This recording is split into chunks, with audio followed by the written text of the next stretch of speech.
All right, so Tesla.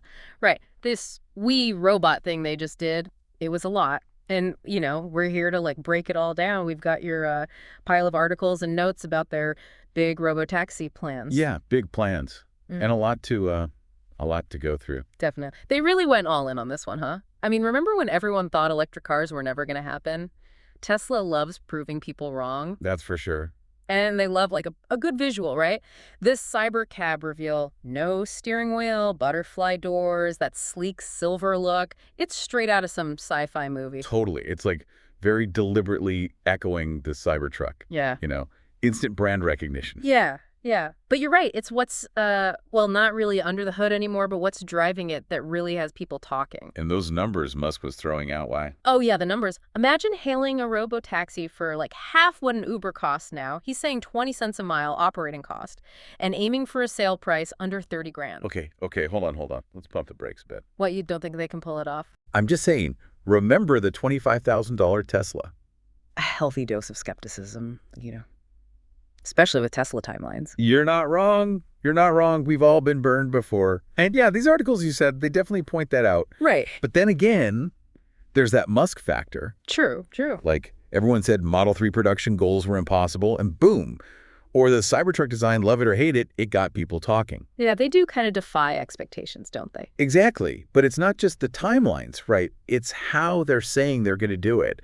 This whole vision-only system for self-driving. Ah, yes, the vision-only approach. So that means, what, no LiDAR? Right. So LiDAR is like radar, but with lasers. Yeah. A lot of self-driving companies are using it, right? Waymo, for example. Okay, so I get that part.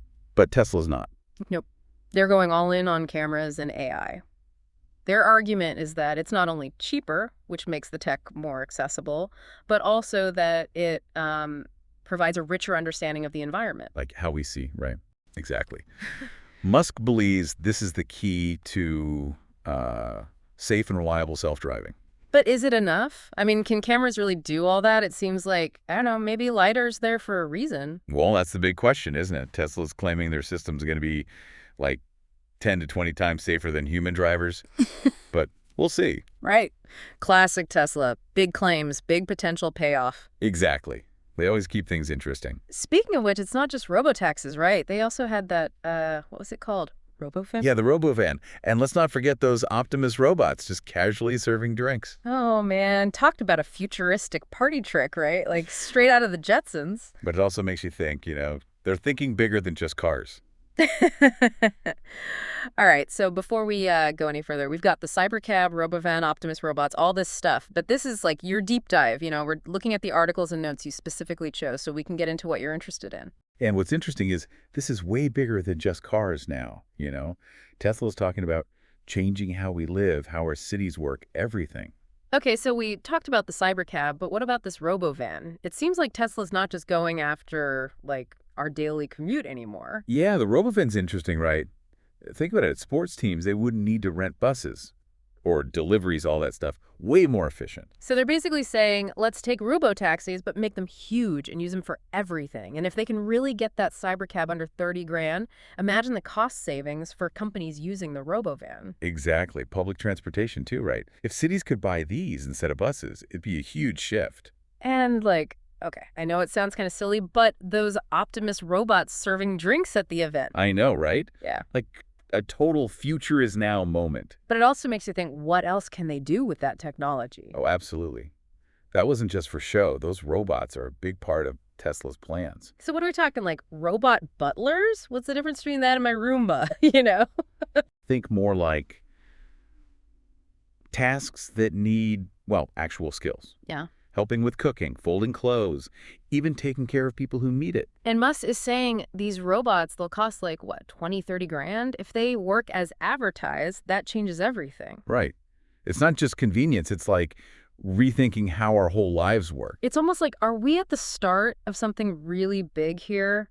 Like, we see where it could go, but it's still hard to grasp. Totally.